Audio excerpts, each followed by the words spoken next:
Pernahkah Anda membayangkannya? Di tengah pesta pertunangan Anda sendiri, tunangan Anda meraih mikrofon. Namun, alih-alih melamar Anda, ia justru mengumumkan pembatalan pertunangan secara resmi di hadapan ratusan tamu. Bagaimana jika ia kemudian mengumumkan akan menikahi selingkuhannya yang sedang hamil, sambil menggunakan kartu kredit Anda untuk membayar semua biayanya? Jika itu saya, mungkin saya akan menangis histeris dan mengamuk, tapi wanita itu tidak melakukannya. Ia hanya tersenyum anggun, lalu mendorong pria itu dan seluruh keluarganya ke jurang kehancuran. Hari ini, kisah pembalasan dendam yang begitu memuaskan telah dimulai. Saya berdiri di salah satu sudut dalam pesta perayaan ulang tahun Aditama Group. Nona Aryani, Bapak Baskara mempersilakan Anda ke panggung. Seorang pelayan membungkuk dengan sopan. Saya merapikan gaun malam saya yang tanpa celah. Tersenyum sesempurna mungkin, lalu berjalan lurus menuju panggung utama. Malam ini, Baskara terlihat sangat tampan. Setelan jas bermerek mewah yang dijahit pas di badan menonjolkan postur tubuhnya yang tinggi dan gagah. Sepasang mata tajam yang dulu pernah membuatku tergila-gila kini berkilauan di bawah sorotan lampu. Aryani, kemarilah. Ia mengulurkan tangannya padaku, suaranya lembut tak tertandingi. Saat saya hendak menaiki tangga, sesosok wanita yang kukenal muncul di belakangnya. Dia adalah Renata, aktris pendatang baru yang sedang naik daun. Gaun malam putih bersih membuatnya tampak rapuh dan memesona. Ia sedang menggandeng lengan Baskara, dan di jari manis kirinya, sebuah cincin berlian yang mencengangkan berkilauan. Saya berhenti melangkah. Terima kasih kepada hadirin sekalian yang telah meluangkan waktu berharga untuk menghadiri perayaan ulang tahun ke-20 Aditama Group. Suara Baskara menggema di seluruh ruangan melalui mikrofon. Hari ini, saya punya satu pengumuman yang sangat penting. Matanya menatapku, tetapi tatapan itu tidak lagi dipenuhi cinta seperti dulu. Hanya ada dingin yang belum pernah kulihat sebelumnya. Saya, Baskara Aditama, secara resmi mengumumkan di sini bahwa pertunangan antara saya dan Nona Aryani Wiryawan berakhir mulai hari ini. Seluruh ruangan hening seketika, seolah disiram air es. Ratusan pasang mata terasa seperti pisau tajam yang menusukku. Telingaku berdengung, seakan seseorang memukul kepalaku dengan palu. Renata menyandarkan wajahnya ke dada Baskara dengan malu-malu, sementara tangan satunya mengelus perutnya yang sedikit membuncit. Saya dan Renata telah menjalin hubungan selama lebih dari setengah tahun. Dan sekarang, dia sedang mengandung anak saya yang berusia 3 bulan. Suara Baskara tidak sedikit pun ragu, hanya ada kebanggaan. Sebagai seorang pria, saya harus bertanggung jawab atas wanita dan anak saya. Kuku-kuku saya menancap dalam ketelapak tangan, tetapi saya tidak merasakan sakit sedikit pun. Setengah tahun yang lalu, saat itu adalah masa ketika ibu saya sakit parah dan harus dirawat di rumah sakit. Baskara selalu berkata bahwa pekerjaan di kantor sangat sibuk, sehingga ia sering pulang larut atau tidak pulang sama sekali. Wah, Pak Baskara benar-benar pria sejati ya? Lalu bagaimana nasib Aryani? Suara bisik-bisik dari beberapa orang terdengar. Sebagian tersenyum sinis. Beberapa dari mereka datang hanya karena mengincar kekuasaan dan kekayaan keluarga Aditama. Selama 2 tahun terakhir, tahukah kalian berapa nilai hadiah yang saya belikan untuknya? Semuanya barang-barang super mahal. Hanya kalung berlian yang saya berikan minggu lalu saja nilainya sudah 15 miliar rupiah. Kalung itu, dia bilang itu hadiah ulang tahunku, dan dialah yang memaksa untuk membelikannya. Aku mencoba membuka mulut untuk berbicara, tetapi tidak ada suara yang keluar. Mas Baskara sangat baik pada Renata, suara manis Renata terdengar. Minggu lalu, Mas Baskara bahkan menggunakan black card-nya untuk membelikan penthouse di The Elysian Palace untukku. Katanya sebagai hadiah untuk anak kita. Ia sengaja menatapku, lalu melanjutkan. Oh ya, sepertinya kartu itu atas nama Nona Aryani Wiryawan ya? Ya. Black card itu adalah kartu tambahan keluarga yang diberikan ayahku. Kartu itu dibuat untuk membantu mengelola likuiditas Wiryawan Group, dengan limit hingga 100 miliar rupiah. Suara bisikan semakin kencang dari seluruh sudut ruangan. Aku bisa mendengar kata-kata kejam mereka dengan jelas. Kudengar Wiryawan Group sudah lama terseok-seok. Pasti dia mau menumpang hidup pada keluarga Aditama. Sok jual mahal, ternyata mata duitan juga. Kasihan sekali, Dibatalkan pertunangannya di depan orang sebanyak ini, aku berdiri kaku seolah dipaku ke lantai. Darah di tubuhku terasa membeku. Apakah cinta selama 2 tahun ini hanyalah sebuah lelucon? Apakah semua kata-kata manis dan perhatiannya hanyalah sandiwara untuk mengincar kekuasaan dan modal dari Wiryawan Group? Baskara menatapku dengan tatapan seorang pemenang, lalu berkata, "Aryani, tolong jaga harga dirimu. Renata sedang hamil, dia butuh istirahat." Aku menarik napas dalam-dalam, menegakkan tubuh, lalu diam-diam mengeluarkan ponsel dari tas tanganku. Aku memotret wajah menjijikan mereka berdua dan langsung mengirimkannya kepada ayah. "Ayah, keluarga Aditama harus membayar mahal untuk ini." "Bapak Baskara," suaraku terdengar begitu tenang hingga aneh. "Semoga berbahagia." Begitu aku berbalik, aku mendengar jeritan pura-pura Renata, "Ya ampun. Kenapa wanita itu tidak merasa apa-apa? Apa jangan-jangan dia sudah punya pria lain?" Aku tidak menoleh ke belakang. Aku melangkah, selangkah demi selangkah, menuju pintu keluar. Setiap langkah terasa seperti menginjak bilah pisau. Tapi aku tidak boleh jatuh. Aku tidak boleh hancur di sini. Suara Ponga Baskara mengejarku dari belakang. "Hadirin sekalian, bulan depan saya dan Renata akan melangsungkan pernikahan. Kami mengundang Anda semua untuk hadir." Saat keluar dari hotel, angin malam yang dingin menyejukkan pipiku yang panas. Pak Somad, sopirku, bergegas menghampiri. "Nona, silakan masuk mobil." Begitu masuk ke dalam mobil, air mataku mengalir tanpa suara. Tapi ini bukan air mata kesedihan. Ini adalah api dendam. "Baskara, jika kau pikir Aryani ini hanya kelinci kecil yang naif, kau salah besar. Karena kau baru saja membuat kesalahan terbesar dalam hidupmu." Aku menyeka air mataku dan menelepon ayah. "Ayah, blokir black card itu sekarang juga. Sudah ayah urus." "Ingat, Aryani, putri keluarga Wiryawan tidak akan pernah membiarkan siapapun menginjak-injaknya." Suara ayah dari seberang telepon terdengar sedingin es. Aku menatap lampu-lampu neon yang berlalu cepat di luar jendela mobil, sambil tersenyum dingin. "Baskara, permainan baru saja dimulai." Sedan mewah itu meluncur meninggalkan hotel dalam keheningan. Cahaya malam Jakarta tampak kabur di luar jendela. Aku bersandar di jok kulit yang empuk, menatap layar ponsel yang dingin dengan hampa. Pak Somad melirikku beberapa kali melalui kaca spion dengan cemas, sebelum akhirnya bertanya, "Nona baik-baik saja?" Aku hanya menggeleng, tak mampu berkata-kata. Tenggorokanku tercekat. Jika aku bicara sekarang, emosi yang tertahan pasti akan meledak. Tiba-tiba, ponselku bergetar. Di layar hanya tertera kata ayah. Aku menarik napas dalam-dalam, dan menerima panggilan itu. "Aryani." Suara ayahku tetap tenang seperti biasa, tapi di balik ketenangan itu, aku bisa merasakan amarah yang membara. "Ayah sudah lihat fotonya. Apa yang ingin kau lakukan?" Kukuku semakin dalam menancap di telapak tangan. "Aku akan membuat keluarga Aditama membayarnya." "Ayah?" "Bagus," jawab ayah tanpa ragu. "Putri keluarga Wiryawan tidak akan pernah diremehkan." Ayah sudah memblokir kartu itu, dan semua dana investasi di Aditama Group sedang dalam proses penarikan. "Lakukan apapun yang kau mau." Aku memejamkan mata. Bayangan wajah bahagia Baskara dan Renata, tatapan sinis dan kasihan dari semua orang di pesta, melintas di benakku.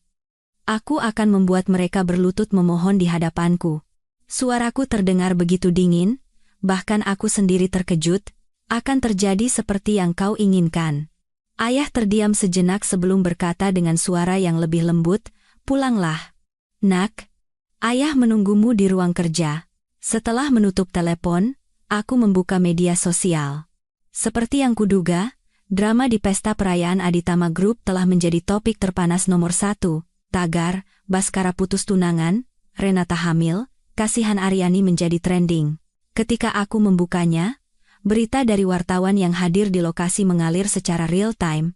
Dalam foto, Baskara memeluk Renata dan tersenyum bahagia, sementara aku berdiri sendirian di bawah panggung dengan wajah pucat. Kolom komentar menjadi medan perang. Drama tahun ini. Baskara itu sampah. Kasihan sekali Aryani, dipermalukan di depan umum. Kasihan kenapa? Bukannya Wiryawan Group sudah lama bangkrut? Pasti mau menumpang hidup tapi ditendang. Syukurin, Renata adalah pemenang sejati. Uang, pria, dan pewaris, semua ada. Tapi ku dengar cincin yang dipakai Renata itu dari black card-nya Aryani. Gila banget. Aku menggulir layar, membaca setiap komentar. Rasa dingin di hatiku semakin menjadi. Tiba-tiba, sebuah berita kilat baru yang baru saja diunggah melesat menjadi peringkat pertama. Membongkar latar belakang Aryani Wirjawan, putri tunggal Irawan Wirjawan, Chairman Wirjawan Group. Yang merilis berita ini adalah seorang jurnalis ekonomi terkenal. Ia melampirkan beberapa foto masa kecilku dengan ayah di taman rumah kami, tangkapan layar berita tahun lalu saat ayah memenangkan lelang sebuah properti mewah di Singapura dengan harga fantastis. Berita itu menyebutkan dengan jelas bahwa Chairman Irawan membeli properti itu sebagai hadiah pernikahan untuk putri satu-satunya, dan foto terakhir adalah struktur pemegang saham terbaru Wirjawan Group. Namaku tertera dengan jelas, dengan kepemilikan saham mencapai 20%. Berita ini bagaikan bom yang melumpuhkan dunia maya. Chairman Irawan? Apakah itu Irawan yang asetnya tersebar di seluruh dunia? Wow, jadi Aryani bukan Cinderella, tapi putri sungguhan. Baskara buta atau gimana? Putri salah satu orang terkaya di negeri ini ditinggalkan demi seorang aktris. Mana pakai kartu sang putri buat beli rumah untuk selingkuhannya lagi? Aditama Group bakal hancur kali ini. Gak sabar nunggu kelanjutannya. Ponselku mulai bergetar tanpa henti. Panggilan masuk dan pesan membanjir, sebagian besar berisi pesan penghiburan dari orang-orang yang menyebut diri mereka teman, yang biasanya jarang menghubungiku. Aku mengaturnya ke mode senyap dan melempar ponsel ke samping. Mobil memasuki kompleks kediaman kami yang terletak di salah satu kawasan termahal di Jakarta. Gerbang besi besar perlahan terbuka. Tukang kebun, kepala pelayan, dan para pelayan berbaris di kedua sisi jalan, wajah mereka penuh kekhawatiran dan amarah. Bibi Sumi, kepala pelayan, membukakan pintu mobil sambil menatapku dengan iba. Nona, Tuan Besar menunggu di ruang kerja. Aku mengangguk, lalu melangkah keluar dari mobil, masuk ke dalam rumah tempat aku dibesarkan. Setiap langkah, rasa malu dan cemoohan di pesta itu semakin jelas. Tapi tekadku juga semakin kuat. Pintu ruang kerja sedikit terbuka. Saat aku membukanya, kulihat ayah berdiri membelakangiku, menatap dokumen di dekat jendela. Ayah, panggilku pelan. Ayah berbalik. Meskipun usianya sudah lewat 60, ayah masih terlihat berwibawa. Namun saat ini, matanya yang menatapku hanya dipenuhi rasa iba dan amarah untuk putrinya. Ayah menghampiri dan memelukku erat. Pasti berat untukmu, nak. Hanya kata-kata sederhana, tapi dinding kekuatan yang coba kubangun runtuh seketika. Air mata mengalir deras membasahi setelan mahal ayah. Dia menggunakan uangku untuk wanita lain di depan semua orang. Dia bilang aku mata duitan dan mengincar kekuasaan keluarga Aditama. Aku terisak. Kata-kataku tak beraturan. Ayah mengelus punggungku dengan lembut, lalu berkata dengan suara yang dalam dan dingin, keluarga Aditama itu tidak punya mata. Panji yang membesarkan anak seperti itu pantas mendapat ganjaran. Ayah menuntunku duduk di sofa dan menyerahkan dokumen di tangannya. Lihat ini, nak. Itu adalah surat penyitaan aset dan surat pemutusan kontrak investasi, yang sasarannya adalah proyek utama Aditama Group. Tanggal penandatanganan adalah 30 menit yang lalu. Proyek energi terbarukan Aditama Group, 70% dananya berasal dari Wirjawan Group, kata ayah seolah sedang membicarakan cuaca. Sekarang sumber dananya sudah diputus. Besok saat bursa saham dibuka, kita akan lihat sesuatu yang menyenangkan. Rasa puas membuncah di hatiku, tapi aku juga cemas. Ayah, jika melakukan itu, tidak akan berdampak pada perusahaan kita? Ayah tersenyum penuh percaya diri, senyuman seseorang yang mengendalikan segalanya. Tidak akan menggoyahkan fondasi Wirjawan Group, tapi cukup untuk membuat keluarga Aditama sakit sampai ke tulang. Dan ini baru permulaan. Tiba-tiba, Bibi Sumi mengetuk pintu. Wajahnya terlihat aneh. Tuan Besar, Nona, Bapak Panji, Chairman Aditama Group, dan istrinya datang ingin bertemu. Sekarang ada di depan gerbang, katanya harus bertemu Nona. Aku dan ayah saling berpandangan. Cepat juga, kata ayah datar. Suruh mereka masuk, Aryani. Kau mau bertemu mereka? Aku menyeka air mataku. Menjawab dengan tatapan sedingin es, tentu saja. Aku ingin lihat bagaimana wajah orang yang dulu begitu angkuh itu sekarang. 5 menit kemudian, pintu terbuka lagi. Panji Aditama dan istrinya, Ibu Yurika, masuk dengan wajah cemas. Sikap angkuh dan anggun mereka tempo hari lenyap tak bersisa. Aryani, nak. Ibu Yurika melesat maju hendak memegang tanganku, tapi aku menghindar. Wajahnya menunjukkan keterkejutan sesaat, sebelum berubah menjadi penuh kekhawatiran dan rasa bersalah. Soal semalam, Tante sudah dengar semua. Itu semua salah Baskara, kami sudah memarahinya habis-habisan. Jadi, jangan diambil hati ya, nak. Pak Panji buru-buru menimpali. Benar, Aryani. Baskara pasti sedang khilaf, tergoda oleh aktris kecil itu. Keluarga Aditama hanya menganggapmu sebagai menantu. Aku tertawa sinis mendengar sandiwara mereka. Aku ingat, dulu Ibu Yurika pernah berkata bahwa keluarga kami statusnya lebih rendah dari Aditama, dan pernikahan ini seperti aku memanjat ke tempat yang lebih tinggi. Bapak sendiri juga pernah beberapa kali berkata di depan umum, bahwa persatuan dua keluarga ini adalah keberuntungan bagi Wiryawan Group. Begitu tahu latar belakang saya yang sebenarnya, kalian cepat sekali berbalik arah, ya, Bapak, Ibu. Ucapku dingin dan menjaga jarak. Saya dan Bapak Baskara sudah membatalkan pertunangan, tidak perlu bicara seperti ini lagi. Aryani, itu hanya ucapan emosi Baskara. Undangan sudah disebar, mana bisa dibatalkan begitu saja? Ibu Yurika panik. Jangan khawatir. Anak yang bernama Renata itu, keluarga Aditama tidak akan pernah menerimanya. Soal anak di kandungannya, kami akan bereskan.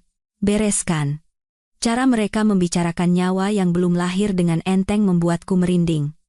Itu urusan internal keluarga Aditama. Tidak ada hubungannya dengan saya.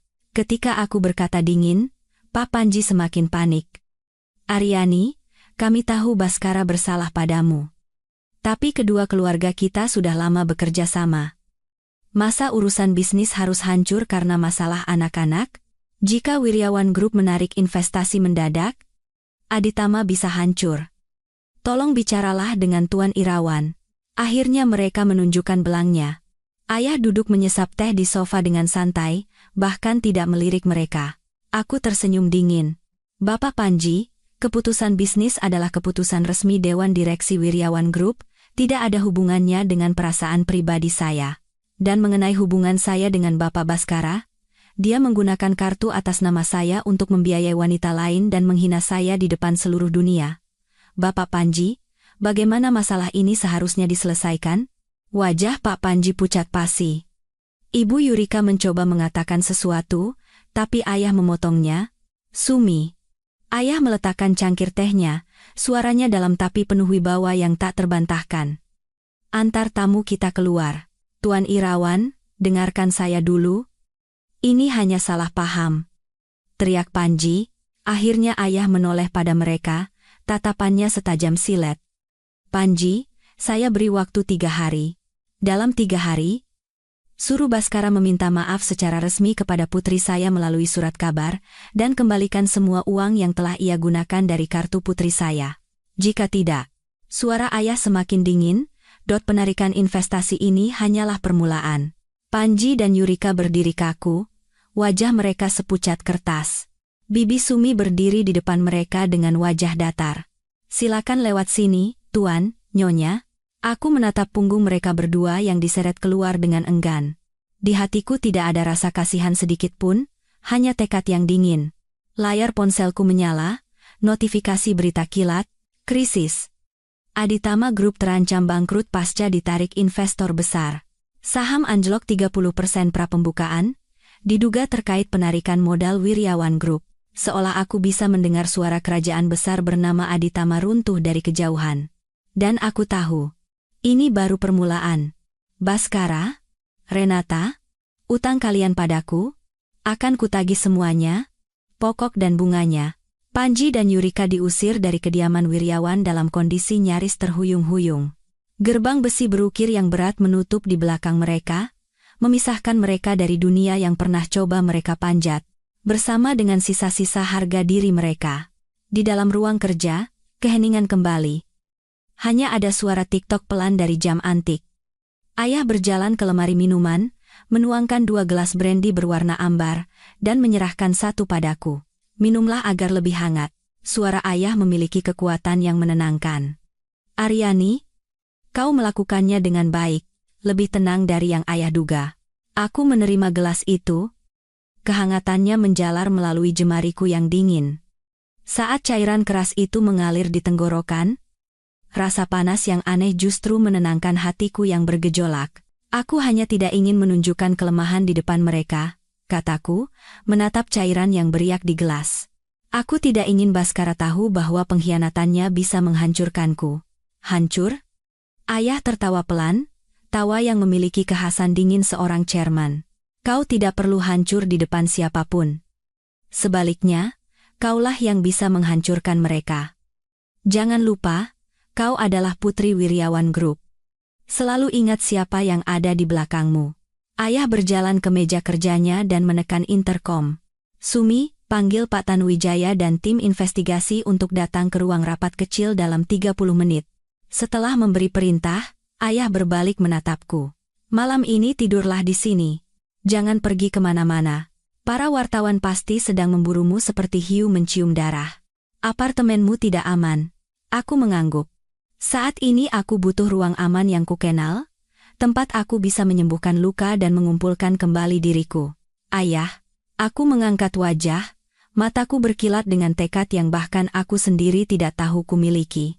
Menarik investasi dan memblokir kartu saja tidak cukup. Aku harus tahu segalanya. Kapan Baskara dan Renata memulai hubungan mereka? Apa saja yang dia lakukan dengan uangku? Dan apakah internal Aditama Group benar-benar bersih? Mata ayah menunjukkan kepuasan. Ini baru putri ayah.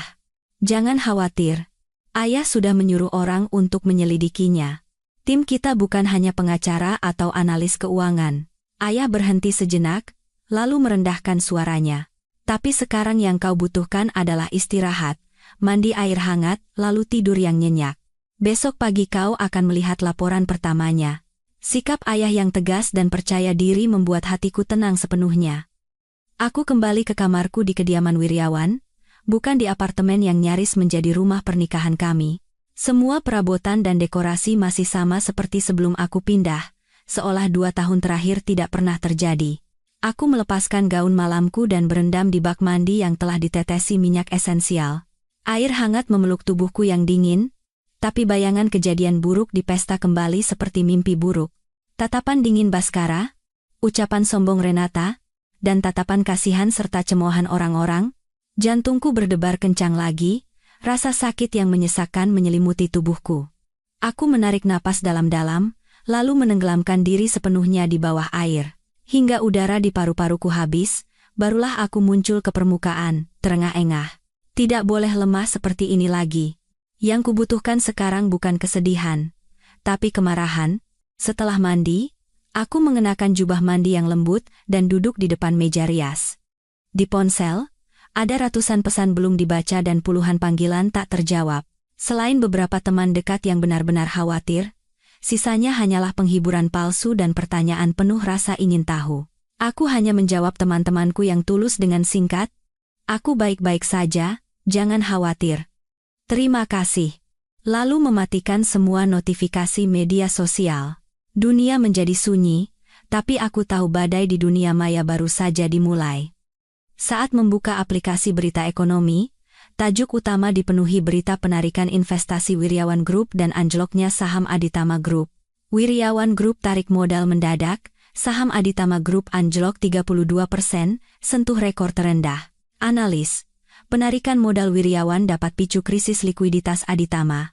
Retak hubungan dua keluarga kongsi, akhir dari aliansi bisnis.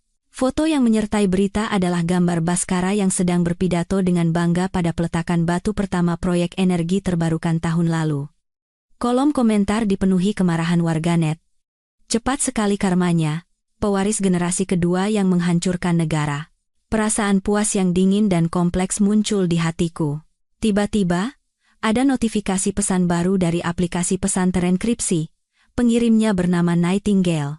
Nona Aryani, Data awal set pertama sudah kami dapatkan. Ada beberapa konten sensitif. Mohon Nona siapkan mental. Apakah bisa kami kirim sekarang? Itu adalah tim intelijen rahasia yang melapor langsung kepada ayah. Kecepatan kerja mereka luar biasa. Kirim sekarang. Ketikku dengan jari gemetar. Tak lama, beberapa file terenkripsi terkirim. Aku memasukkan kata sandi dari ayah dan membuka file pertama. Isinya puluhan foto beresolusi tinggi. Foto pertama adalah Bhaskara dan Renata berciuman di sebuah pantai pribadi. Tanggal pengambilan adalah 6 bulan lalu, saat ibuku baru didiagnosis kanker stadium akhir dan aku merawatnya di rumah sakit siang dan malam. Dia bilang padaku harus meninjau proyek penting di luar negeri. Foto kedua adalah mereka keluar dari sebuah klinik kandungan premium. Renata menggandeng lengannya sambil mengelus perutnya yang sedikit buncit, tersenyum bahagia.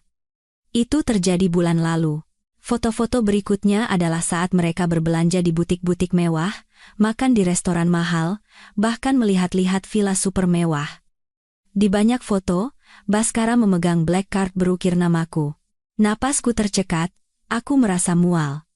Tapi yang membuat darahku benar-benar beku adalah beberapa foto terakhir. Satu foto menunjukkan Bhaskara dan Renata berciuman mesra di sudut taman di bawah gedung rumah sakit tempat ibuku dirawat.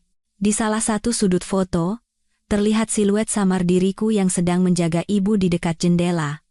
Dan satu foto lagi adalah kemarin sore, beberapa jam sebelum pesta. Bhaskara dan Renata bercumbu di ranjang kamar tidur apartemen yang nyaris menjadi rumah pernikahan kami. Spray itu, aku yang memilihnya, sulaman yang melambangkan cinta abadi. Kini itu menjadi ejekan paling kejam. Huek, aku tidak tahan lagi. Aku berlari ke kamar mandi dan muntah. Perasaan dikhianati tidak pernah senyata dan setajam ini, seolah sebatang es beracun menusuk dan mengoyak jantungku perlahan. Air mata mengalir tanpa henti, bukan karena sedih, tapi karena amarah dan rasa jijik yang mencapai puncaknya. Aku membasuh wajahku berulang kali dengan air dingin. Di cermin, terpantul wajahku yang pucat dengan mata merah menyala-nyala karena dendam. Aryani, sadarlah. Menangisi sampah seperti itu adalah penghinaan bagi dirimu sendiri. Aku kembali ke kamar tidur dan membuka file kedua dengan tangan gemetar. Itu adalah rekaman audio percakapan Bhaskara dan Renata, tempat The Elysian Palace. Waktu, tadi malam. Aku menekan tombol putar. Mas Bhaskara, besok di pesta apa Mas benar-benar akan bilang begitu? Kak Aryani tidak akan syok? Suara melengking Renata terdengar. Syok? Apa haknya? Cuma anak dari keluarga bangkrut yang mau menumpang hidup. Kalau bukan karena Aditama Group membantu selama 2 tahun ini, Wiryawan Group sudah lama hancur. Harusnya dia tahu diri, tawa sinis Bhaskara menyusul. Tapi, black card itu kan punya Kak Aryani. Punya dia? Tanpa keluarga Aditama, dari mana dia punya uang? Pakai saja. Anggap saja kompensasi karena sudah membuang waktuku selama 2 tahun. Besok semuanya berakhir. Aku akan mengusirnya dan membawamu masuk ke rumah secara resmi. Baik Aditama maupun Wiryawan, akan menjadi milik kita. Mas Bhaskara hebat sekali. Oh ya. Penthouse di The Elysian Palace, Renata suka sekali. Tentu harus atas nama Renata. Ya, hanya satu rumah, apa masalahnya? Kalau aku berhasil mengambil alih semua proyek yang diinvestasikan Wiryawan, uang segini tidak ada artinya. Rekaman audio berakhir dengan suara aktivitas intim mereka yang menjijikkan. Aku duduk terpaku di kursi, tubuhku terasa semakin dingin. Mengambil alih proyek Wiryawan? Dia tidak hanya ingin menghinaku, tapi dia berencana menggunakan pernikahan sebagai dalih untuk menggelapkan aset Wiryawan Group sejak awal. Luar biasa. Tunanganku yang sangat baik. Aku membuka file terakhir dengan tangan gemetar. Itu adalah pindaian beberapa dokumen keuangan, dengan daftar transaksi yang dirangkum rapi. Rincian semua transaksi yang dilakukan Bhaskara menggunakan kartuku selama setengah tahun terakhir. Uang muka dan biaya lain pembelian penthouse The Elysian Palace untuk Renata, 40 miliar rupiah. Perhiasan, barang-barang mewah, pakaian, tas untuk Renata, sekitar 8 miliar rupiah. Mobil sport untuk Renata, 5 miliar rupiah.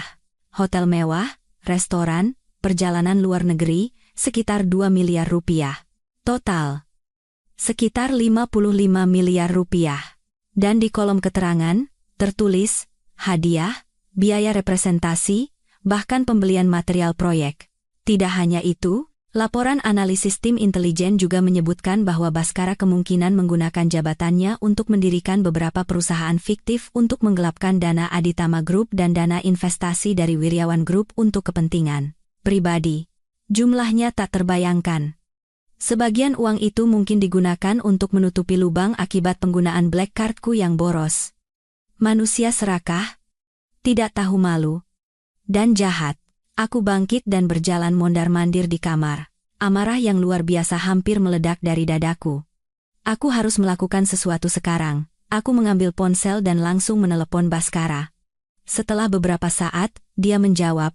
Suara musik yang hingar-bingar terdengar bersama dengan suara Baskara yang kesal dan mabuk. Aryani, ada apa malam-malam begini? Atau kau menyesal dan mau memohon untuk kembali? Bayangan dirinya menggandeng Renata dan tersenyum pongah muncul di kepalaku. Aku menarik napas dalam dan berbicara dengan suara yang sangat tenang. Bapak Baskara, apa penthouse di The Elysian Palace nyaman? Di seberang sana hening sejenak. Sepertinya dia sedang mencari tempat yang lebih sepi. Apa maksudmu? Suaranya terdengar waspada. Maksudku? Menggunakan kartuku untuk membiayai wanita lain? Pasti rasanya hebat sekali ya, aku tertawa sinis. Lebih dari 50 miliar. Bapak Baskara ini seleranya tinggi juga. Kau yang memberikannya padaku. Itu kompensasi untuk waktuku selama 2 tahun. Bentak Baskara. Kompensasi? Sebentar lagi kau akan tahu siapa yang harus memberi kompensasi pada siapa? Oh. Dan aku ingatkan sesuatu ya. Uang proyek yang kau gelapkan dan laporan keuangan yang kau palsukan itu. Kau pikir tidak ada yang tahu? Hanya terdengar napas yang terengah-engah dari seberang sana. Kakau? Bicara apa kau ini? Suaranya jelas bergetar. Gila atau tidak, sebentar lagi kau akan tahu. Oh. Sampaikan salamku untuk Nona Renata ya. Hasil Photoshopnya untuk tes kehamilan itu bagus juga. Sayang. Palsu tetaplah palsu. Aryani. Beraninya kau menyelidikiku. Aku tidak memberinya kesempatan untuk berteriak lebih lanjut dan langsung menutup telepon. Setelah itu, aku mengambil tangkapan layar bagian penting dari rekaman suara dan rincian transaksi kartu, lalu mengirimkannya ke Pusat Pengaduan Fraud Otoritas Jasa Keuangan, OJK, sebagai pelapor anonim. Setelah semuanya selesai, seluruh energiku seakan terkuras habis. Aku terduduk di karpet berbulu. Di luar jendela, fajar mulai menyingsing, hari baru telah dimulai, tapi mimpi buruk keluarga Aditama baru saja akan dimulai. Aku mengambil ponsel dan membuka media sosial Renata. Ada unggahan baru 10 menit yang lalu. Sebuah selfie di depan cermin, sengaja memamerkan cincin berlian dan perutnya yang sedikit buncit. Terima kasih untuk segalanya. Menantikan kehidupan baru yang akan datang. Masa depan akan penuh dengan hal-hal baik. Kolom komentar dipenuhi ucapan selamat dari penggemar dan warganet. Aku menyimpan foto itu diam-diam. Renata, Baskara, masa depan indah yang kalian impikan. Mungkin tidak akan sama seperti yang kalian bayangkan. Sinar matahari pagi yang cerah menembus celah gorden tebal, menciptakan seberkas cahaya panjang di lantai. Aku hampir tidak tidur semalaman, tapi anehnya merasa sangat waspada. Kemarahan adalah tonik terbaik, ia menyapu bersih semua kelelahan dan kesedihan, menyisakan hanya pikiran yang dingin dan fokus pada balas dendam. Saat aku turun, ayah sudah duduk di meja makan, membaca koran bisnis. Sudah bangun? Ayah meletakkan korannya dan menatapku. Kondisimu terlihat lebih baik dari yang ayah kira. Berapapun yang kuterima, harus kukembalikan setimpal, ayah. Baru kondisiku akan membaik, kataku sambil menarik kursi. Pelayan menuangkan susu hangat dan menyajikan sarapan. Sifatmu persis seperti ibumu waktu muda, ayah tersenyum, lalu menggeser tablet ke depanku. Lihat ini, sebagai hidangan pembuka, di layar, sedang berlangsung siaran langsung berita ekonomi pagi. Latar belakangnya adalah gedung kantor pusat Aditama Group. Pintu masuknya dipenuhi wartawan yang mengerumuni dan menembakkan kilatan blitz tanpa henti. Penyiar berita melaporkan dengan cepat, setelah sahamnya anjlok parah di Bursa Amerika tadi malam, hari ini saham Aditama Group di pasar domestik kembali anjlok 45% hingga memicu circuit breaker. Hingga saat ini, pihak Aditama Group belum memberikan pernyataan resmi, namun kekhawatiran di pasar telah mencapai puncaknya. Ada kabar bahwa pihak OJK telah memulai investigasi internal terkait manajemen keuangan Aditama Group. Gambar beralih ke wajah Panji yang sedang dikerumuni wartawan. Dikelilingi pengawal, ia berusaha menerobos kerumunan menuju mobilnya dengan susah payah. Wibawanya yang dulu lenyap tak bersisa. Pak Panji, apakah benar Wiryawan Group menarik investasi? Apakah investigasi OJK terkait penggelapan dana? Di mana Pak Baskara sekarang? Panji hanya diam dan menyelinap masuk ke mobil dengan tergesa-gesa. Puas? Tanya ayah sambil mengoleskan selai pada rotinya dengan santai. Belum cukup, kataku sambil memotong telur di piringku. Ini baru permulaan. Tiba-tiba, Bibi Sumi datang. Di belakangnya, berdiri seorang pria paruh baya berkacamata bingkai emas yang tampak berwibawa, dan seorang wanita muda dengan setelan kerja yang rapi. Tuan Besar, Nona, Bapak Tanuwijaya dan Ibu Isra sudah datang. Pak Tanuwijaya adalah kepala tim hukum Wiryawan Group, sedangkan Ibu Isra adalah kepala tim intelijen rahasia. Keduanya meletakkan setumpuk map tebal di atas meja. Tuan Besar, Nona, Pak Tanuwijaya memulai. Ini adalah bukti awal mengenai penggunaan kartu kredit Nona oleh Bapak Baskara tanpa izin, serta tindak penipuan, cukup untuk menuntut secara perdata untuk pengembalian seluruh dana, dan mungkin lebih. Selain itu, informasi mengenai penggelapan dana dan manipulasi laporan keuangan telah kami kirimkan ke OJK sebagai pelapor anonim sesuai perintah. Sepertinya tindakan mereka cepat, lanjutnya. Kemudian Ibu Isra melaporkan, suaranya tanpa emosi namun penuh kekuatan. Dari rekaman CCTV dan dashcam yang kami peroleh, dapat dipastikan hubungan Bapak Baskara dan Nona Renata telah berlangsung setidaknya 7 bulan. Terutama saat Nona sedang merawat nyonya di rumah sakit, Bapak Baskara berdalih dinas ke luar negeri untuk berlibur dengan Nona Renata. Ini adalah daftar tanggal, waktu, dan lokasi terkait. Selembar kertas yang ia serahkan berisi catatan padat, setajam pisau yang mengiris kembali hatiku. Aku menerimanya dengan wajah datar, jari-jariku memutih karena menahannya terlalu keras. Satu hal lagi, Ibu Isra melirik ayah sejenak. Setelah mendapat izin, ia melanjutkan, dini hari tadi, Bapak Baskara melakukan panggilan darurat kepada beberapa pemegang saham Aditama Group untuk menggalang dana, tapi tidak berhasil. Ia juga mencoba menghubungi Nona Renata berkali-kali, tapi tidak diangkat. Tidak bisa dihubungi? Aku mengangkat alis.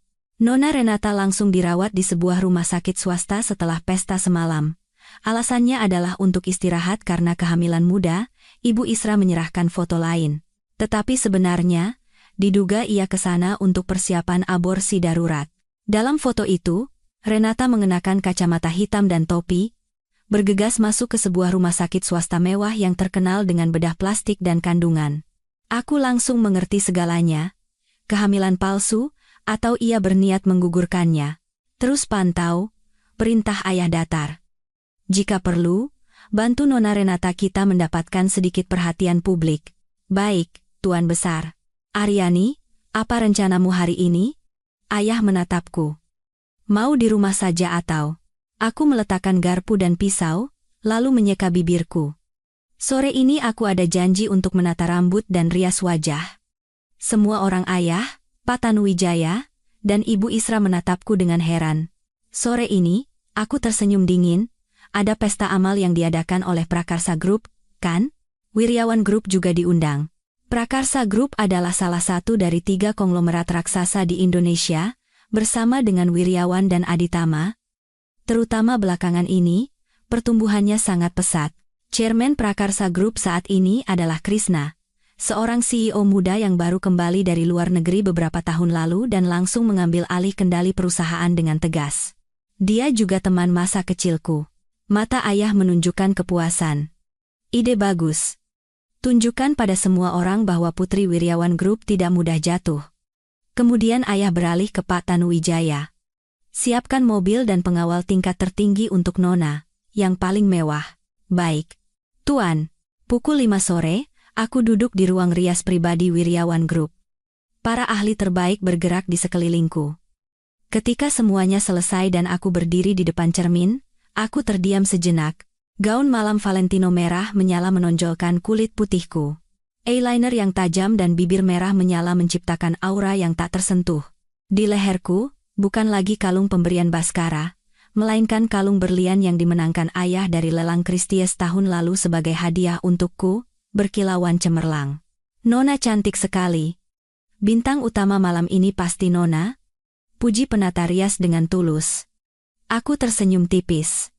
Tentu saja harus begitu. Saat mobil berhenti di depan pintu masuk hotel, di luar sudah penuh dengan kilatan blitz. Wartawan pasti sudah mendengar aku akan datang. Aku melangkah anggun dengan sepatu hak tinggi 10 cm dari Jimmy Choo. Di tengah udara malam yang dingin, kilatan blitz menyambar bersamaan dengan serbuan pertanyaan. Nona Aryani, bisa berkomentar tentang perselingkuhan Bapak Baskara? Apakah penarikan investasi Wiryawan Group berarti pemutusan total dengan Aditama Group? Anda berpakaian begitu indah hari ini. Ada alasan khusus? Aku tetap tersenyum dan berjalan di atas karpet merah tanpa menjawab.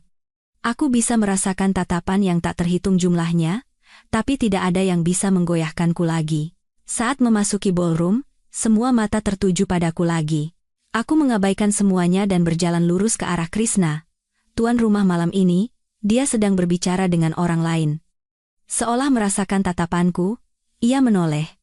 Mata kami bertemu, di mata Krishna, ada keterkejutan dan kekaguman, sebelum berubah menjadi perasaan yang kompleks dan dalam. Ia menghentikan percakapannya dan berjalan ke arahku. Aryani. Suara pria yang lebih dalam dan dewasa dari dalam ingatanku, Kak Krishna. Aku tersenyum anggun dan mengulurkan tangan. Selamat untuk acara amalnya. Ia menjabat tanganku, lembut tapi kokoh. Matanya masih tertuju pada wajahku, penuh kekhawatiran dan simpati. Terima kasih sudah datang. Kamu tidak apa-apa? Dia pasti tahu apa yang terjadi semalam. Tidak apa-apa. Aku baik-baik saja. Senyumku sempurna tanpa celah. Sesuatu berkilat di mata Krishna yang dalam. Ia tidak bertanya lebih lanjut, tapi merangkul pinggangku dengan lembut dan membawaku ke tengah ruangan. Ayo kita minum sesuatu. Tindakannya adalah pesan kuat bagi semua orang. Di belakang Aryani dari Wiryawan Group, ada Prakarsa Group. Pemandangan kami berjalan berdampingan menarik perhatian wartawan dan semua orang. Ya ampun. Aryani dan Krishna dekat sejak kapan? Wah, ini jadi makin seru. Aditama benar-benar tamat. Nah, ini baru pasangan yang serasi. Di tengah bisik-bisik, aku melihat tatapan goyah dari orang-orang yang dulu dekat dengan keluarga Aditama. Tiba-tiba, seseorang berjalan terhuyung-huyung ke arahku. Ibu Yurika. Rambutnya acak-acakan, riasannya luntur, kehilangan semua auranya sebagai seorang nyonya besar. Aryani. Nak, jangan lakukan ini. Baskara sudah mengaku salah, dia bilang dia hanya kilaf tergoda setan itu. Tolong. Bicaralah dengan Tuan Irawan, selamatkan keluarga Aditama. Kalau begini terus, kita semua bisa bangkrut. Jeritannya menarik perhatian semua orang. Aku menyentakkan tanganku dengan dingin. Krishna melangkah maju untuk melindungiku. Ibu, ini tempat umum. Mohon jaga sikap Anda. Nasib Aditama Group adalah tanggung jawab keluarga Aditama sendiri, tidak ada hubungannya dengan Aryani. Bagaimana tidak ada hubungannya? Ini semua karena dia. Karena saya apa? Potongku, lalu mengeraskan suara agar semua orang mendengar. Karena putra Anda menggunakan uang saya untuk membiayai wanita lain? Karena dia berselingkuh saat ibu saya sakit? Atau karena sekarang dia sedang diselidiki atas tuduhan penggelapan dana perusahaan dalam jumlah besar? Apakah semua itu saya yang menyuruhnya? Setiap kata-kataku membuat wajah Ibu Yurika semakin pucat. Orang-orang di sekitar terkejut, dia tidak bisa menjawab, hanya berdiri gemetar dan hampir jatuh. Sepertinya ibu sedang tidak sehat. Kata Krishna dingin. Siapa saja, tolong bawa ibu ini ke ruang istirahat. Petugas bergegas datang dan membawanya keluar. Keributan ini membawa suasana pesta malam ini ke puncaknya. Aku tersenyum meminta maaf pada Krishna. Maaf, Kak Krishna, sudah membuat keributan. Tidak apa-apa. Ia menatapku dengan dalam, lalu berbisik pelan, hanya cukup untuk kami berdua. Kerja bagus. Kau lebih kuat dari yang kukira. Suaranya tulus penuh kekaguman dan sedikit simpati. Saat aku ke toilet, aku mendengar dua wanita berbisik dari bilik sebelah. Gila ya? Kemarin dipermalukan habis-habisan, hari ini sudah didukung Prakarsa Group. Iya. Baskara itu benar-benar buta. Tapi Aryani juga bukan orang biasa. Lihat saja. Santai seperti tidak terjadi apa-apa. Lihat ini. Renata jadi trending nomor 1. Aku menghentikan tanganku yang sedang memoles lipstik. Kudengar wanita di luar membuka video di ponselnya. Breaking news. Aktris Renata ketahuan hamil palsu, demi gaet pewaris kongsi. Foto terbaru perut kempes, tak wajar untuk orang hamil 3 bulan. Kini mengurung diri di RS swasta. Aku memasukkan lipstik ke tasku dengan wajah datar dan berjalan keluar. Saat kembali ke ballroom, suasananya semakin aneh. Banyak orang menatap ponsel mereka dan berbisik. Krishna datang membawa segelas sampanye. Sudah lihat? Cepat juga ya penanganannya. Ini ulah ayahmu, Kak? Apa itu penting? Aku menyesap sampanye dan tersenyum dingin. Kebenaran adalah kebenaran. Suatu hari pasti akan terungkap. Menjelang akhir acara, Krishna naik ke panggung untuk berpidato. Di akhir pidatonya, ia menoleh ke arahku dan berkata, "Terakhir, saya ingin menggunakan kesempatan ini untuk menyatakan rasa hormat dan dukungan saya untuk seorang teman. Saya mengagumi kemampuan dan kekuatannya. Dan saya akan mendukung jalannya dalam mencari keadilan dan kebenaran. Mulai sekarang, Prakarsa Group akan bekerja sama dengan perusahaan yang jujur dan bertanggung jawab secara sosial, seperti dirinya." Matanya lurus menatapku. Sejak saat itu, di kalangan sosialita, tidak ada lagi yang memandangku sebagai wanita malang yang dicampakkan. Aku adalah Aryani, pewaris Wiryawan Group, dan orang yang didukung secara terbuka oleh Chairman Prakarsa Group. Setelah acara selesai, Krishna mengantarku ke mobil. Selanjutnya mau apa? Mengambil kembali milikku, dan membuat orang yang bersalah membayarnya. Kalau butuh bantuan, katakan saja, terima kasih. Saat mobil melaju, aku bersandar di jok. Rasa lelah menyerbu, tapi di dalam hati ada api yang membara. Ponselku bergetar. Pesan dari nomor tak dikenal. "Aryani, ini Baskara. Kita bisa bicara? Tolong." Aku menatap pesan itu, berpikir sejenak, lalu mengetik balasan singkat. "Bisa. Tapi waktu dan tempat, aku yang tentukan." Lalu aku langsung memblokir nomornya. "Baskara, permainan baru saja dimulai. Dan percakapan kita tidak akan seperti yang kau bayangkan." Setelah mengirim pesan itu, aku melempar ponsel ke jok di sebelahku seolah baru saja menyentuh sesuatu yang kotor. Mobil melaju dalam keheningan menuju kediaman Wiryawan. Lampu-lampu neon di luar jendela melukiskan siluet dingin ibu kota. "Langsung pulang, Nona?" tanya pengawal di kursi depan. Aku memejamkan mata dan memijat pelipisku. Ketegangan dari pesta dan ketenangan yang kupaksakan kini berubah menjadi kelelahan, tapi kepalaku anehnya terasa jernih. Tatapan dalam Krishna, jeritan Ibu Yurika, dan bisik-bisik tentang kehamilan palsu Renata terus berputar di kepala. Semuanya seperti jaring laba-laba yang rumit, dan di baliknya mungkin ada rahasia yang tak terduga. Tiba-tiba, ponselku bergetar lagi. Pesan dari ayah. "Sudah pulang?" Datang ke ruang kerjaku. Aku menarik napas dalam, dan berkata kepada pengawal, "Ke kantor pusat perusahaan." Ayah masih di kantor selarut ini, berarti ada sesuatu yang sangat penting terjadi. 30 menit kemudian, aku melangkah masuk ke ruang kerja chairman di lantai teratas gedung Wiryawan Group, tempat di mana seluruh pemandangan malam kota terlihat. Ayah berdiri membelakangiku di dekat jendela, memegang selembar dokumen tua.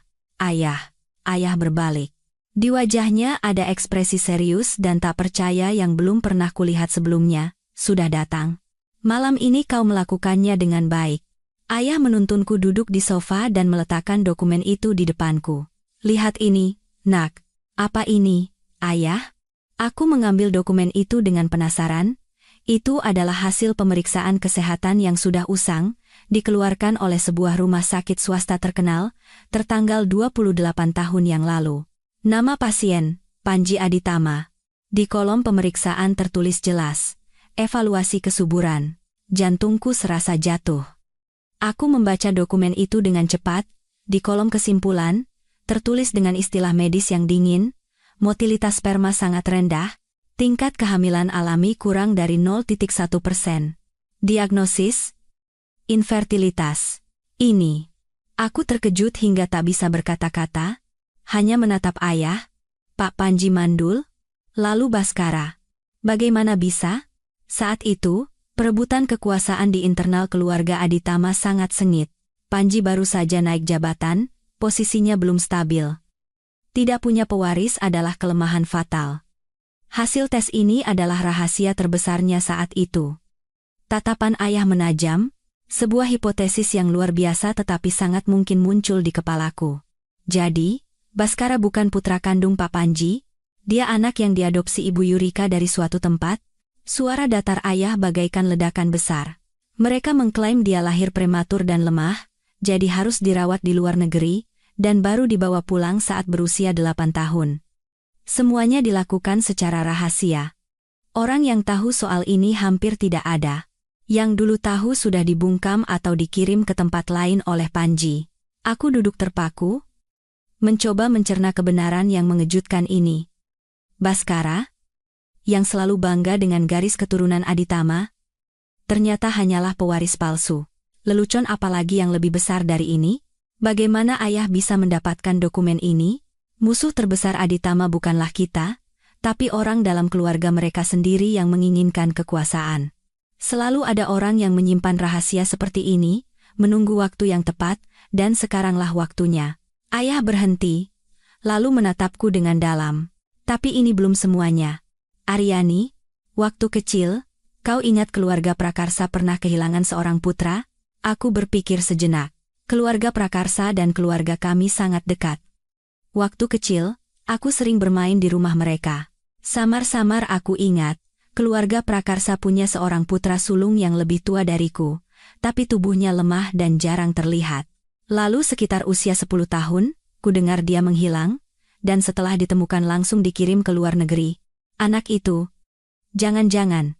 Tim investigasi kita menggali asal-usul Baskara dan menemukan bahwa panti asuhan yang sering dikunjungi Ibu Yurika saat itu sangat dekat dengan lokasi hilangnya putra keluarga Prakarsa. Waktunya juga cocok, terlebih lagi, setelah Krishna kembali, dia diam-diam menyelidiki tentang kakaknya yang sudah meninggal. Kakak? Bukankah Krishna anak tunggal? Sepertinya aku pernah dengar keluarga Prakarsa punya putra sulung tapi meninggal karena sakit. Hipotesis yang lebih gila dan mengejutkan menghantam kepalaku. Jangan bilang, Baskara adalah putra sulung keluarga Prakarsa yang dikabarkan telah meninggal, dan Krishna. Sangat mungkin Krishna adalah putra kandung Panji dan Yurika. Ayah melanjutkan. Saat itu mungkin terjadi kecelakaan di rumah sakit hingga bayi tertukar, atau ada yang sengaja menukarnya. Ini luar biasa, tapi semua kepingan puzzle terasa pas. Mengapa Krishna begitu peduli dengan urusan keluarga Aditama? Mengapa malam itu ia begitu melindungiku? Dan mengapa cinta Panji dan Yurika untuk Baskara terasa begitu dangkal dan aneh? Ayah. Jadi, aku terkejut hingga tak bisa melanjutkan. Saat ini masih hipotesis, belum ada bukti pasti, kata-kata ayah menyadarkanku. Tapi tidak ada asap tanpa api. Ayah sudah menyuruh orang untuk mencari catatan rumah sakit saat itu dan melacak orang-orang yang terlibat. Tiba-tiba, ponsel pribadiku berdering. Nomor terenkripsi. Aku melirik ayah, lalu mengangkatnya. Nona Aryani, ini tim intelijen, Isra. Suara Ibu Isra terdengar mendesak. Saat kami memantau pergerakan Bapak Baskara, kami menemukan dia tidak pulang ke rumah, melainkan muncul di pasar pinjaman ilegal. Dari pemeriksaan, ia diam-diam menghubungi seorang rentenir bawah tanah yang punya catatan pencucian uang yang sedang kami awasi. Diduga ia mencoba memindahkan aset ke luar negeri secara ilegal. Apa? Aku sontak berdiri. Gila? Dalam situasi seperti ini, anjing yang terpojok pasti akan menggigit, kata ayah dingin. Ada buktinya? Cukup sulit. Tempat pertemuan mereka adalah titik buta CCTV. Tapi kami mendapatkan gambar keduanya masuk ke tempat yang sama, dan rekaman suara percakapan telepon Baskara yang menyebutkan kata luar negeri dan uang tunai. Terus awasi. Kumpulkan bukti sebanyak mungkin, lalu bocorkan informasi tentang usahanya memindahkan aset ke OJK sebagai pelapor anonim. Baik. Setelah menutup telepon, aku dan ayah saling menatap. Kami bisa membaca dinginnya tatapan satu sama lain. Baskara, kau bukan hanya jahat, tapi juga bodoh. Melakukan hal ilegal dalam situasi seperti ini sama dengan menggali kuburanmu sendiri. Ayah, jika buktinya sudah didapat, aku ingin menjadi orang yang membongkar semua rahasia ini sendiri, kataku sambil menatap keluar jendela. Aku ingin melihat dengan mata kepalaku sendiri. Saat Baskara tahu bahwa posisi pewaris Aditama yang begitu ia banggakan hanyalah lelucon, saat ia tahu bahwa darah biru yang coba ia pertahankan tidak ada nilainya sama sekali, bagaimana wajahnya akan berubah? Tentu saja, jawab ayah datar. Tiba-tiba, pintu ruang kerja terbuka dan Krishna masuk. Di tangannya juga ada sebuah amplop dokumen. Ia menatapku dan ayah bergantian, lalu berkata dengan suara yang dalam dan tegas, Om, Aryani, sepertinya aku sudah menemukan kakakku. Ucapan Krishna bagaikan batu besar yang dilempar ke danau yang tenang, menciptakan riak besar di hatiku dan ayah. Ruangan hening sejenak. Ayah yang pertama memecah keheningan. Duduk dulu, Krishna. Krishna duduk di sofa di sebelahku, menatapku dengan tatapan yang rumit. Ada kekhawatiran, rasa bersalah, dan perasaan lain yang sulit ditebak. Ia meletakkan amplop tebal di atas meja. Kak Krishna, tadi kau bilang menemukan kakakmu? Suaraku bergetar. Aku sudah menyelidiki ini selama bertahun-tahun. Aku tidak pernah percaya kakakku benar-benar meninggal. Krishna mengeluarkan sebuah foto lama dari amplop. Di foto itu, ada dua bayi baru lahir yang wajahnya identik, berbaring berdampingan. Ini Kak Guna, kakakku. Dan ini aku. Kami kembar identik. Kembar? Aku terkejut lagi. Aku tidak pernah tahu keluarga Prakarsa punya anak kembar. Waktu kecil, Kak Guna lebih lemah dariku. Setelah sakit radang paru-paru parah, keluarga mengirimnya ke sebuah rumah sakit rehabilitasi swasta yang diinvestasikan oleh keluarga Aditama. Tapi tak lama, kami diberitahu bahwa dia meninggal, dan jenazahnya langsung dikremasi. Aku bahkan tidak melihat wajahnya untuk terakhir kali. Ia mengeluarkan beberapa lembar dokumen lagi. Ini salinan hasil tes DNA dari rumah sakit saat itu yang baru kutemukan. Sampel A adalah gigi susu kakakku yang kusimpan. Dan sampel B. Krishna mengangkat wajah, tatapannya setajam silet. Dot adalah helai rambut Baskara yang terjatuh di klub pribadi. Hasilnya cocok. Saat semua hipotesis menjadi kenyataan, aku merasa pusing hingga harus berpegangan pada lengan sofa. Baskara adalah putra sulung keluarga Prakarsa yang telah meninggal, dan ia benar-benar kakak kandung Krishna. Dan Krishna adalah putra kandung Panji dan Yurika. Lalu apa rencanamu? Akhirnya ayah bertanya. Krishna memejamkan mata sejenak, lalu membukanya dengan tatapan penuh tekad dingin. Aku akan mengambil kembali kehidupan kakakku, dan kehidupanku. Utang yang dimiliki keluarga Aditama pada keluarga Prakarsa dan kakakku, akan kutagih semuanya. Ia menatapku dan berkata, Aryani, tujuan kita sama. Saat itulah aku mengerti mengapa ia begitu melindungiku. Kami berdua adalah korban yang hidupnya dihancurkan oleh tipu daya keluarga Aditama. Apa yang bisa kubantu? 3 hari lagi akan ada rapat umum pemegang saham luar biasa Aditama Group, di sanalah semuanya akan ditentukan. Selama 3 hari terakhir, Aditama Group berada dalam kondisi sekarat, sahamnya anjlok setiap hari, dan saat investigasi OJK dimulai secara resmi, Panji terpojok dari segala arah. Baskara, yang ditambah dengan tuduhan pencucian uang, benar-benar kehilangan akal. Ia terus mengirim pesan ancaman dan permohonan padaku, yang semuanya kusimpan sebagai bukti. Renata, diboikot dari dunia hiburan karena skandal kehamilan palsu dan penggelapan pajak, dan tibalah pagi hari Rups. Aku mengenakan setelan Armani yang sederhana namun paling kuat. Tunjukkan pada mereka siapa Putri Wiryawan. Setelah mendapat dukungan dari ayah, aku langsung menuju kantor pusat Aditama Group. Begitu pintu ruang rapat terbuka, semua mata tertuju padaku. Panji duduk dengan wajah pucat, sementara Baskara menatapku dengan mata memerah.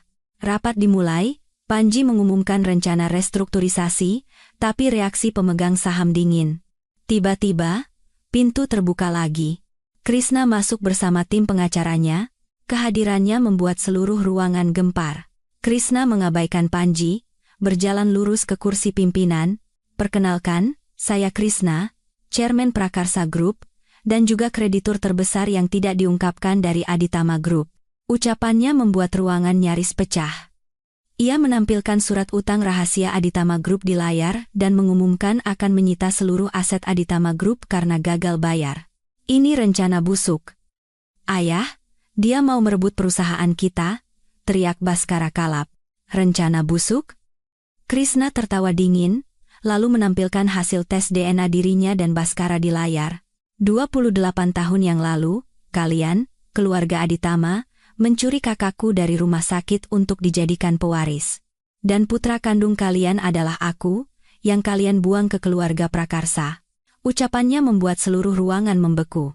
Panji terengah-engah, sementara Baskara hanya bisa bergumam bohong seperti orang gila.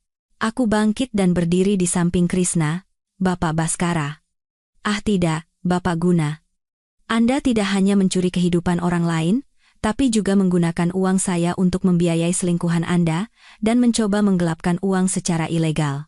Aku menampilkan foto pertemuan Baskara dengan rentenir dan rekaman percakapannya di layar. Orang seperti Anda, apa haknya menjadi pewaris Aditama Group? Aryani. Karena kau. Aku akan membunuhmu. Baskara menerjang ke arahku, tapi langsung ditahan oleh pengawal dan ditekan ke lantai. Krishna menatap sosok yang terbaring di lantai dengan pandangan menghina, lalu mengumumkan di depan para pemegang saham, sebagai kreditur terbesar Aditama Group, dan sebagai putra kandung Bapak Panji dan Ibu Yurika, saya memberhentikan Panji dan Baskara dari semua posisi saat ini juga, dan saya akan mengambil alih Aditama Group untuk merestrukturisasinya, atau membiarkannya bangkrut dan hilang dari sejarah di sini. Tidak ada pilihan lain. Pemegang saham secara aklamasi menyetujui usulan Krishna. Dan pada saat itu juga, Panji muntah darah dan pingsan. Ruang rapat menjadi kacau balau, aku dan Krishna berjalan keluar dari sana. Terima kasih. Aryani, di ujung koridor. Ia berbalik dan berkata padaku, selanjutnya apa? Biar hukum yang menangani. Dan aku akan mengambil kembali semua yang dirampas dari kakakku. Namanya. Dan hidupnya. Suaranya dipenuhi kesedihan, dendam, dan tekad yang terpendam selama 28 tahun. Peristiwa mengejutkan di Rups Aditama Group mengguncang seluruh negeri. Setiap tajuk berita dan surat kabar dipenuhi kisah rahasia keluarga konglomerat yang seperti drama sinetron dan runtuhnya sebuah kerajaan. Panji terserang stroke dan terbaring di ranjang rumah sakit menunggu persidangan. Ibu Yurika mengakui semua tuduhan dan menjalani terapi kejiwaan. Pria yang dulu dipanggil Baskara, Guna, divonis hukuman penjara yang lama atas berbagai kejahatan. Kabarnya, ia masih tidak mau menerima kebenaran tentang asal-usulnya hingga kondisi mentalnya hancur total. Renata juga menerima ganjarannya atas penipuan dan penggelapan pajak. 3 tahun berlalu. Krishna berhasil merestrukturisasi Aditama Group yang hancur menjadi anak perusahaan penting di bawah Prakarsa Group. Aku meneruskan jabatan dari ayah, memimpin Wiryawan Group, dan bersama Krishna, kami menciptakan sejarah baru di dunia ekonomi Indonesia. Kami menjadi mitra bisnis dan sandaran terkuat bagi satu sama lain. Dan hari ini, di ballroom hotel tempat kejadian buruk 3 tahun lalu terjadi, sebuah pesta perayaan kesuksesan forum bisnis Prakarsa Group diadakan. Aku menggandeng lengan Krishna, memasuki ballroom di tengah ucapan selamat dan sorak-sorai. Ketika pesta mencapai puncaknya, Krishna naik ke panggung. Setelah selesai berpidato, ia berjalan lurus ke arahku dan berlutut dengan satu kaki. Di tangannya ada sebuah cincin berlian biru yang berkilau seperti bintang di langit malam. Aryani.